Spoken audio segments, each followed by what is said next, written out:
What's going on, everyone? Welcome back to another episode of the Balanced Perception YouTube channel. And with today's episode, we're going to be making an awesome item. Stay tuned for it. I have most of the pieces already printed, a few more to go. Those will print as the episode goes on. But without further ado, let's hop to it.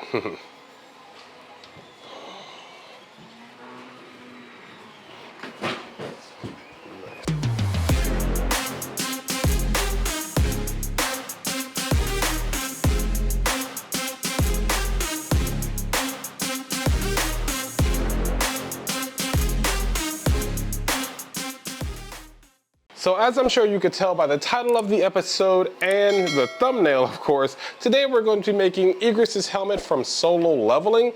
It comes in, let's see, 1, 2, 3, 4, 5, 6, 7, 8, 9 pieces. I went ahead and printed this one in red. I really could have printed the whole thing in red, but I ran out of red filament and it's much easier to paint white. So I just went ahead and printed the one item in red. And we're going to be spray painting the rest in white because I still have to do a little bit of sanding.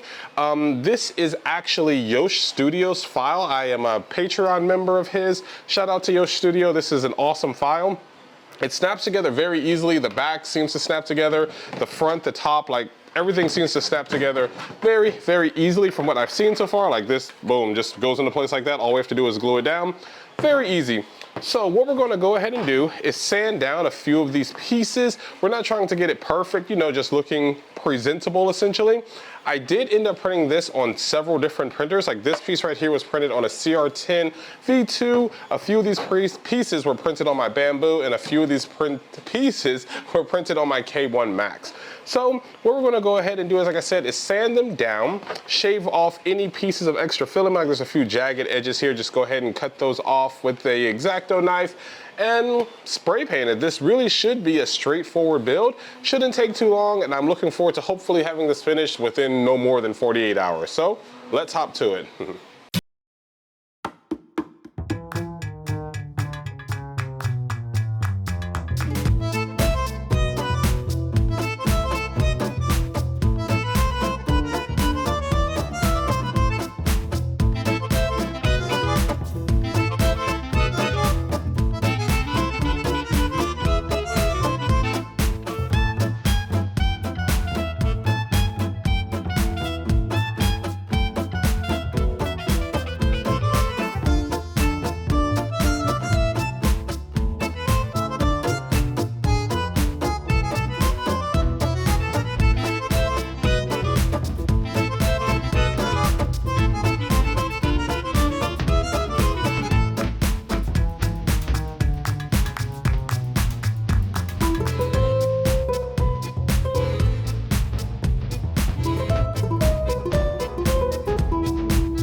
So it is now another day. All the pieces are basically dry, and as you can see, they all came out beautiful in that cherry, or it's not cherry, it's like ghost pepper red from Krylon. Looks phenomenal. So now we're going to go ahead and glue the pieces together. There are still two more that are downstairs I have to go grab, but we're going to start with gluing these together first. So as we're gluing this together, I can't help but comment on the fact that I love when models are basically broken into pieces, and even more so when they're all monocolor, because it makes everything so much easier. Now everything is red, of course, so all we had to do was paint everything in red, and then all the pieces are separated, so it made it much easier for printing. It makes everything just, I can't explain, so much easier when they're all separated. So it's also kind of dummy proof because the pieces only go together in one way. So putting that on there like so. We are using E6000. I use that glue for pretty much everything except for, again, when things really need to hold on, or like, you know, they're kind of heavy or whatever. So anyways, E6000 is my go-to. Left piece or right piece, whichever side you want to say, we're going to go ahead and coat other piece here. We're putting glue on the inside along with on the outer rim, and a very healthy amount of it because I do not want it to come loose when we're wearing it, or when I'm probably going to actually be using it at this anime flea market that's coming up here. If you guys know Anime Paradisu, I've been to that flea market tons of times. Definitely come out and see me. It's actually next week on the, I forget what date that is, but yes, I can definitely link it in the description of this video. But more or less, that is where we will be debuting this. So we put it on like so. We put our clamps on, and bam, just like that. We're gonna let that dry. We may go ahead and see if we can get the top piece on too, because I like to see if I can glue as much down as possible, since, you know, the drying time will essentially all complete or conclude or whatever, all at the exact same time. I do zigzag my glue as I put it in here. And as I said before, a very healthy amount of glue. I never really noticed how much all of these materials add up, but yeah, the more you use, the more it's obviously gonna cost. That's another little trick I like to do when I don't, you know, sand things honestly the way that I should sand them. I like to just douse it in spray paint, because it kind of acts as like another layer, and it will hide your layer lines also. So that's just a little cheap trick that you can do sometimes if you are not wanting to fully, you know, spray paint something for, sand something for a very long period of time. So yeah, wouldn't recommend it all the time, but it is okay sometimes. So just like that, we have glued down our 3 pieces. We're gonna let that dry for about 2 hours or so. Then we'll come back, glue on the front pieces here. We have the little front cowl mask that's gonna go in there. We're also gonna put eyes in that. And we have to glue on the back pieces. I may try to see if I can get that actually going here too while this is drying, get everything drying at once, but we'll see. So, see you guys in a bit. So I actually went ahead and decided I'm gonna glue on the back plates too. Again, they're very simple. You can't mess it up. They snap together like so. There's literally a groove in one, and another has a protruding ledge. You put them in there, and the back of the helmet has the exact same thing. So we're gonna start off with putting a ton of glue inside of the groove here, like so.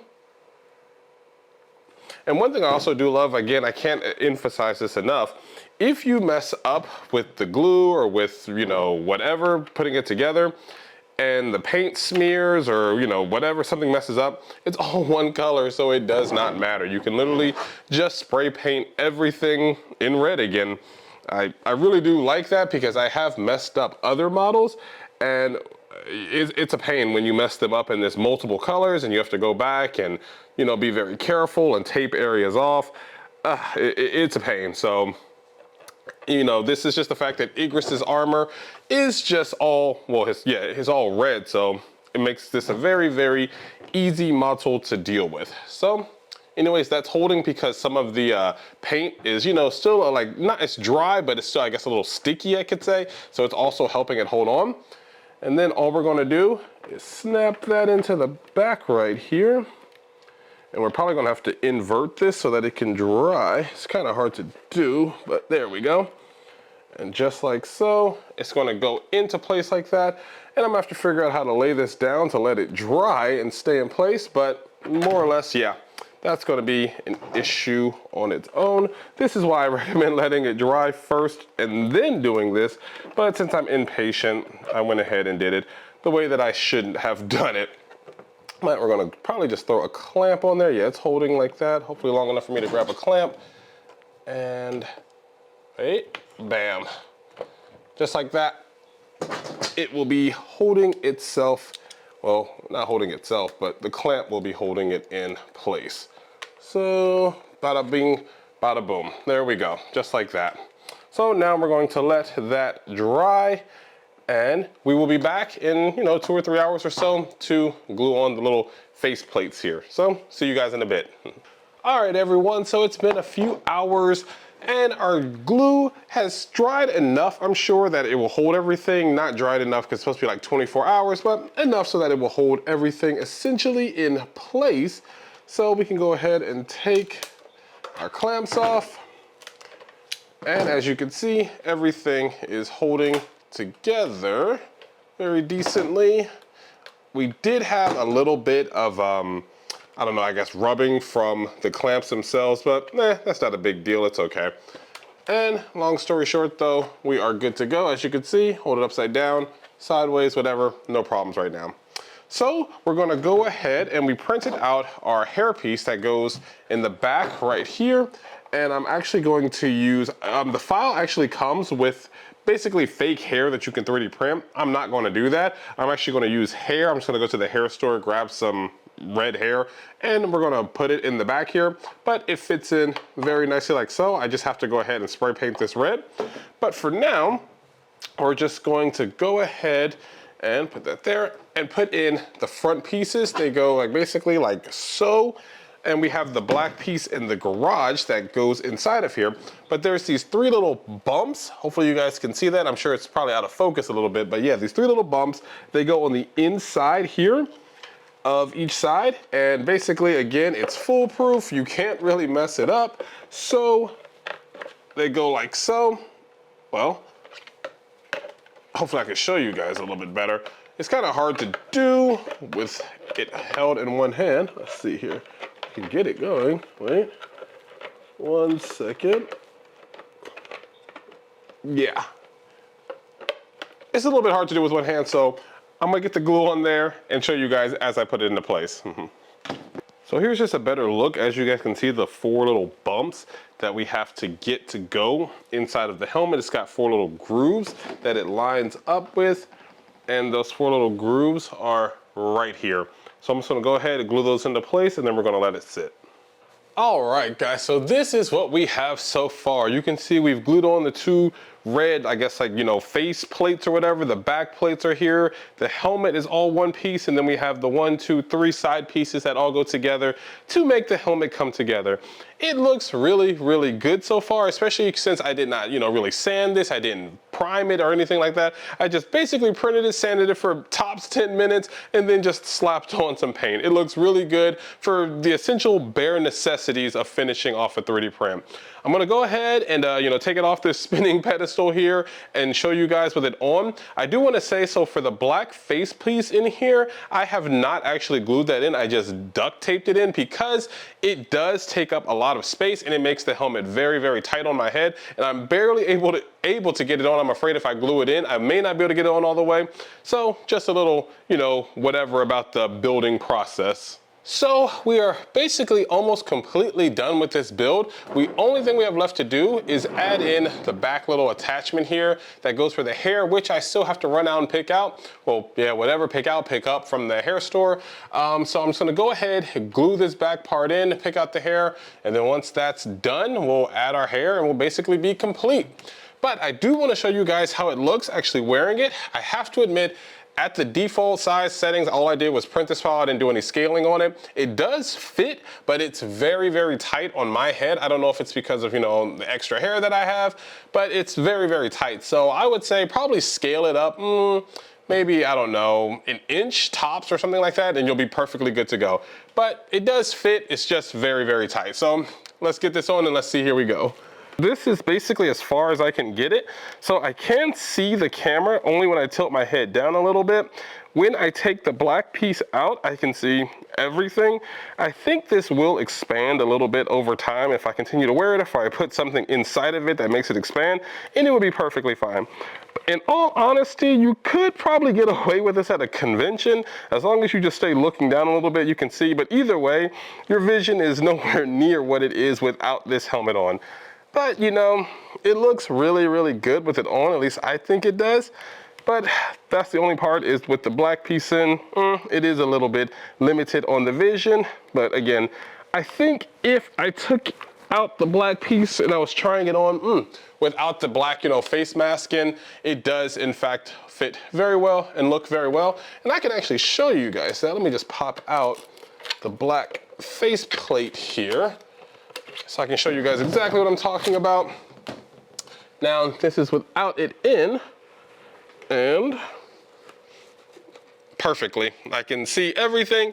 It looks, you know, my vision is not obscured in any way, shape, or form right now. And so it's up to you guys. You know, I think it looks great even without the black face piece in. I guess some of the mystery or whatever is gone, you know, as it is in the show, but it fits perfectly fine right now without that piece in. And just like that, a few hours later, everything with the helmet is absolutely done. You can see we have the hair coming out the back here, everything is completely put together. And so, to show you guys how it looks with it actually on, 1 second. Okay, let's try that again. So, sliding this on, putting the hair in the back there.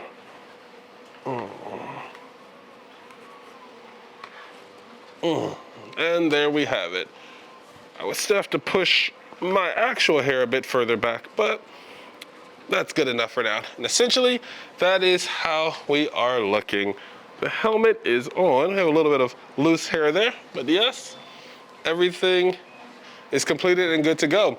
As I told you guys, I did have to take the mask here out to actually get my face in here. I would again recommend scaling this up about 1%, an inch or so, but for now, this right here works for me. I definitely love the way that it came out. It doesn't feel too bad on my head right now without the front mask piece in. And again, I have full view of everything and it just works. It overall feels great. So this project took me, well, let's see if I can get this off. There we go. This project took me probably a little over 48 hours to complete. It wasn't too long, again, because everything is one color. All the pieces just go together very well.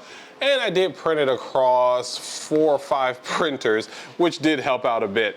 But definitely a nice weekend project, and I'm very glad with the results. I still have to clear coat this and, you know, touch up a few areas, but overall it's done essentially. So that will basically conclude my weekend.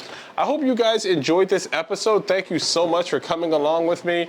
It's unfortunate that solo leveling won't return for a while. I definitely will now be using my weekends more productively, but you know, until then, we have a few props and stuff to make from it. If you guys like this video, I may actually go ahead and make the armor. Yosh Studios actually did release the entire armor and the helmet. I just chose to only, you know, print the helmet from that set. But if you guys would like to see the rest, you know, give me a thumbs up, comment in the comment section, and I will print the rest of the armor and get it all, you know, ready to go. Anyways, though, that's going to do it for today's episode. Thank you all so much for coming along, checking out this helmet, making this with me. I definitely appreciate it, and hopefully I will get videos pouring out at a more regular interval because, yeah, I have a little bit more time on my hands now. Anyways, though, thank you guys so much for checking out this one, and until next time, stay boundless. See you all. Bye-bye.